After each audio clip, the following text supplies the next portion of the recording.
எல்லோரையும் கண்கலங்க செய்திருக்கக்கூடிய ஒரு இறப்பு.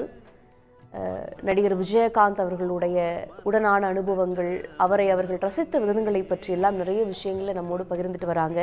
இதற்கிடையே நம்முடன் திமுகவை சேர்ந்த திரு ஞானசேகரன் இணைந்திருக்கிறார். சார் வணக்கம். தேமுதிக தலைவர் நடிகர் விஜயகாந்த் அவர்கள் இப்படி அவருடைய இந்த மரண செய்தி, அவருடைய இந்த இறப்பு, இந்த இழப்பை ஏற்றுக்கொள்ள முடியாமல் தமிழகமே இந்த கண்ணீர் வடிக்கக்கூடிய அந்த காட்சிகளை எல்லாம் பார்க்கிறோம். நீங்க திரு விஜயகாந்த் அவர்களை எப்படி பார்த்தீங்க? உங்களுக்கு இந்த இறப்பு சொல்வது என்ன? அவருடனான அனுபவங்கள் என்ன? எங்களோட பகிர்ந்துக்குங்க.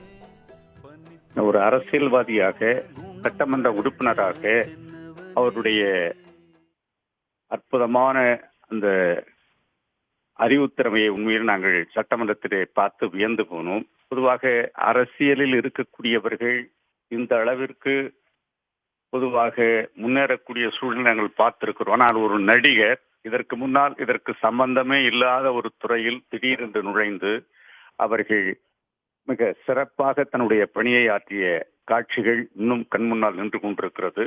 பொதுவாக எந்த ஒரு கருத்தை எடுத்துக்கொண்டாலும் அதை ஒரு ஆழமாக பதிய வைப்பதிலே மிகவும் ஒரு கெட்டிக்காரராக திகழ்ந்தவர் கேப்டன் அவர்கள்.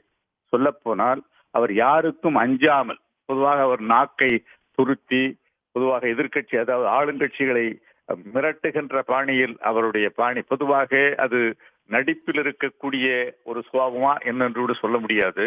ஆனால் சொல்ல வந்த கருத்தை மிக சிறப்பாக நாக்கை மடித்து துருத்தி மிக வீரமாக ஒரு கேப்டனாகவே அவர் சட்டமன்றத்திலேயே கூட அவர் பதிவு செய்த அந்த கருத்துக்கள் இன்னும் கண் முன்னால் நின்று கொண்டிருக்கிறது. சொல்லப்போனால் மிக குறுகிய காலத்தில் ஒரு கட்சியை தொடங்கி, பொதுவாக அவர் கலைஞரோடும் அதே போல மக்கள் தலைவர் மூப்பனாரோடும் மிக நெருக்கமாக இருந்தவர்கள். அப்படி நெருக்கமாக இருந்தவர் திடீரென்று ஒரு கட்சியை தொடங்கி, ஒரு தேமுதிக என்ற கட்சியை தொடங்கி அதில் ஒரு எதிர்கட்சி தலைவராக வரக்கூடிய அளவிற்கு உயர்ந்தார் என்று நினைக்கிற போது அவருடைய ஆற்றலை நாம் நிச்சயமாக பாராட்டியாக வேண்டும். அவரை இழந்து வாடுகிற துணை குடும்பத்தாருக்கும் அவருடைய தொண்டர்களுக்கும் இது ஒரு பேரிழப்பு. அவர்களுக்கு மட்டுமல்ல, நமக்கே கூட ஒரு நல்ல ஒரு நடிகர் என்று சொல்லுவதை விட ஒரு நல்ல ஒரு அரசியல்வாதியை நாம் மிக குறுகிய காலத்தில் இழந்து விட்டோம் என்று நினைக்கிற போது, அப்படிப்பட்டவர் பொதுவாக யாருக்குமே ஒரு அஞ்சாத ஒரு குணம், எடுத்துக்கொண்ட கருத்துக்களை மிக தெளிவாக எடுத்து சொல்லுவதிலும் அதே போல கூட்டணி அமைப்பதிலே அவர் இருக்கிறவரை மிக சிறப்பாக நடத்தி கொண்டிருந்தார்கள். பிறகு அந்த கட்சி இன்று அவருடைய துணைவியாருடைய தலைமையில் இப்பொழுது நடைபெற்றுக் கொண்டிருக்கிறது. இருந்தாலும் கூட அவரை மறக்க முடியாத நிகழ்வுகள் நிச்சயமாக நம்முடைய சட்டமன்ற வரலாற்றில் பொன்னேடுகளில் நிச்சயமாக பதியக்கூடிய அவருடைய கருத்துக்கள் என்றென்றும் நிலைத்து நிற்பவை என்று கூறி நிச்சயமாக அவருக்கு நம்முடைய நெஞ்சார்ந்த இரங்கலை நாம் தெரிவித்துக் கொள்கிறோம். நீங்க சொன்ன மாதிரியே மிக குறுகிய காலத்துல சட்டமன்றத்திற்குள் அவருடைய துணிச்சலான விஷயங்களை வெளிப்படுத்தினாரு அப்படின்னு சொல்றீங்க.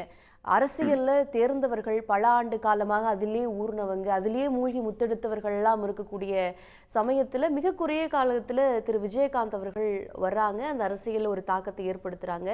என்னதான் எதிர் அரசியல் செஞ்சாலுமே கூட பெரிய தலைவர்களுக்கும் பிடித்தமான ஒரு அரசியல்வாதியாகவும் அவர் இருக்கிறாரு. அந்த பாங்க நீங்க எப்படி பார்க்கறீங்க? அது மட்டும் இல்லாம கட்சி ஆரம்பிக்கிறப்ப கலைஞர் அவர்களிடம் சென்று சொல்லி ஆசீர்வாதம் வாங்கிட்டு ஆரம்பிக்கிறாரு. அவருக்கு எதிராக அரசியல் களத்தை இவர் அமைக்கிறாரு, ஆனாலும் அவருடைய ஆசையோட பண்ணணும் அப்படின்னு நினைக்கிறாருல்ல, அந்த பாங்க நீங்க எப்படி பாத்தீங்க?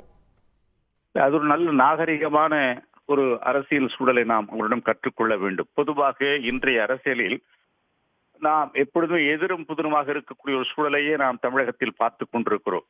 பொதுவாக ஆளுங்கட்சி என்று வந்துவிட்டால் அதை எதிர்கட்சியாக இருக்கிறவர்கள் அதை எதிர்த்தே ஆக வேண்டும், அவருடைய நல்ல கருத்துக்களை பாராட்டக்கூடாது என்கிற ஒரு தெளிவோடு இன்று அவர்கள் எல்லாம் ஒரு தவறான பாதையில் சென்று கொண்டிருப்பதை நாம் பார்க்கிறோம். எப்படியெல்லாம் இல்லாமல் பொதுவாக ஆளுங்கட்சியும் எதிர்கட்சியும் சேர்ந்து இருந்தால்தான் நிச்சயமாக ஒரு நல்ல ஆட்சியை நடத்த முடியும். அப்படி வரும்போது கலைஞர் அவர்கள் அடிக்கடி சொல்லுவார்கள், இடிப்பாரை இல்லா ஏமரா மன்னன் கெடுப்பார் இல்லானும் கெடும் என்று அடிக்கடி கூறுவார்கள். ஆளுங்கட்சியாக இருந்தாலும் கூட அவர்கள் செய்கிற தவறை சுட்டி காட்டினால்தான் அந்த ஆட்சி தடம்புரளாமல் செல்லும். அப்படிப்பட்ட ஒரு நல்ல பண்பாட்டை நம்முடைய கேப்டன் அவர்கள் கலைஞரிடம் சென்று ஆசி பெற்று பொதுவாக நல்ல தலைவர், எல்லோரையும் மதிப்பார்கள். அவர் பொதுவாக மூப்பனாருடைய பிறந்த நாள் என்று சொன்னால் மூப்பனாரை வந்து பார்ப்பார். அதே போல கலைஞரை நெருக்கமாக பார்ப்பார். இப்படியெல்லாம் எல்லோரிடம் நல்ல ஒரு பண்போடு பழகி அரசியலில் ஒரு நாகரிகத்தை கற்றுக் கொடுத்தார். உள்ளே வந்து விட்டால்தான், பொதுவாக சட்டமன்றத்திற்குள் வந்தால்தான் அந்த கருத்து மோதல்கள் இருக்கும். ஆனால் வெளியே வந்து விட்டால் அவர் நல்ல மனிதராக, நல்ல பண்புள்ள ஒரு அரசியல்வாதியாக, நல்ல நாகரிகத்தை கற்றுத்தரக்கூடிய ஒரு நல்ல பண்புடையவராகத்தான் திகழ்ந்தார் என்பதை நாம் நிச்சயமாக பாராட்ட வேண்டும். நன்றி. எங்களோட இணைந்து உங்களுடைய அந்த அனுபவங்களை பகிர்ந்து கொண்டமைக்கு நன்றி. திரும்பவும் அந்த சட்டப்பேரவைக்குள்ள சென்று பார்க்கக்கூடிய நினைவலைகளாக இருந்தது நீங்க சொன்ன விஷயங்கள்.